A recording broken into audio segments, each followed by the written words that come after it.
L'hypnose. C'est une question que beaucoup de monde se pose. Est-ce que ça peut vraiment marcher sur moi? Est-ce que je suis le genre de personne réceptive? Eh bien, dans cette analyse, on va décortiquer tout ça et vous allez voir, votre regard sur le sujet pourrait bien changer du tout au tout. Cette fameuse peur, et si ça ne fonctionnait pas sur moi, elle est super courante, vraiment.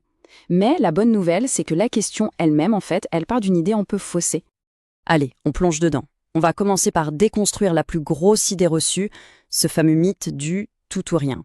Vous savez, cette idée qu'on serait soit hypnotisable, soit on ne le serait pas du tout. Point. L'origine de cette confusion, elle vient souvent de là, de ce qu'on voit à la télé. On imagine l'hypnose de spectacle, la personne qui tombe de sa chaise, qui semble dormir à point fermé, qui oublie tout. Mais l'hypnose thérapeutique, celle qui aide concrètement, c'est tout l'inverse. C'est un processus qui se passe à l'intérieur de soi, un état de concentration hyper intense, un peu comme de la pleine conscience, mais modifié. Et ça nous amène à cette phrase qui est centrale. S'il n'y a qu'une chose à retenir, c'est ça.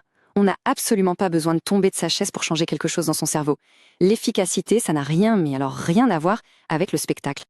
Bon, alors, si c'est pas un don ou un truc magique, qu'est-ce qui compte vraiment? Passons à la suite, on va voir ensemble quels sont les vrais facteurs qui font qu'une séance réussit. Et voilà le changement de perspective le plus important. Il faut vraiment arrêter de se demander « suis-je hypnotisable ?» La question qui est bien plus juste et surtout plus utile, c'est « de quoi j'ai besoin ?» Quelles sont les bonnes conditions pour que ça fonctionne pour moi? Vous voyez, ça change tout.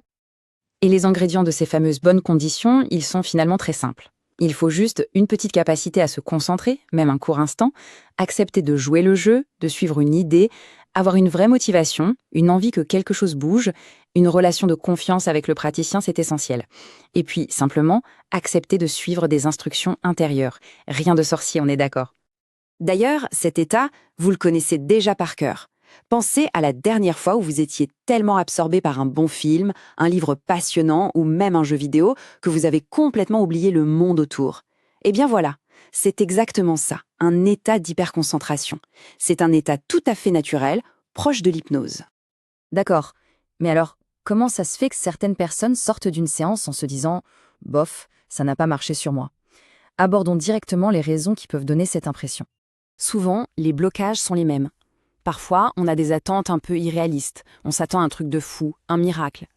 Il y a aussi la peur de lâcher prise, qui est tout à fait légitime. Parfois, c'est une résistance consciente, une sorte de défi. Et puis des fois, c'est plus simple. Le praticien n'était juste pas le bon ou la séance était mal préparée. Ce ne sont pas des échecs personnels, juste des obstacles qu'on peut dépasser. Cette phrase, elle illustre parfaitement ce mécanisme de résistance. Si on arrive en séance avec cette posture de défi, les bras croisés, en pensant « allez, vas-y, impressionne-moi », notre cerveau, pour nous protéger, il va tout simplement rester fermé. C'est un réflexe complètement naturel. Alors, comment on dépasse ça? Qu'est-ce qui fait vraiment la différence entre une expérience qui semble bof et une séance qui porte vraiment ses fruits? La clé, elle tient en un seul mot, l'ajustement. Le succès ne dépend pas que de la personne accompagnée, mais de la bonne combinaison de plusieurs choses. La qualité de la relation avec le thérapeute, la méthode qu'il choisit, le bon moment dans la vie pour faire la démarche, et surtout qu'il trouve les mots qui résonnent juste. Et ça nous amène à la conclusion la plus importante et la plus rassurante de toute cette analyse. Retenez bien ça, le problème, ce n'est pas vous, c'est l'ajustement. Et d'ailleurs, les chiffres le confirment. On estime que près de 95% de la population a le potentiel de vivre une expérience hypnotique utile. C'est énorme. Ça veut dire la quasi-totalité d'entre nous. Le potentiel, il est bien là. Donc, pour conclure, il faut vraiment voir l'hypnose non pas comme un test de talent, un examen où on pourrait réussir ou échouer. Non, c'est un processus, une collaboration. Pas besoin d'être doué, juste d'être bien guidé. Voilà, j'espère que cette explication a pu éclairer quelques points et surtout qu'elle a pu rassurer sur les capacités que chacun a en soi.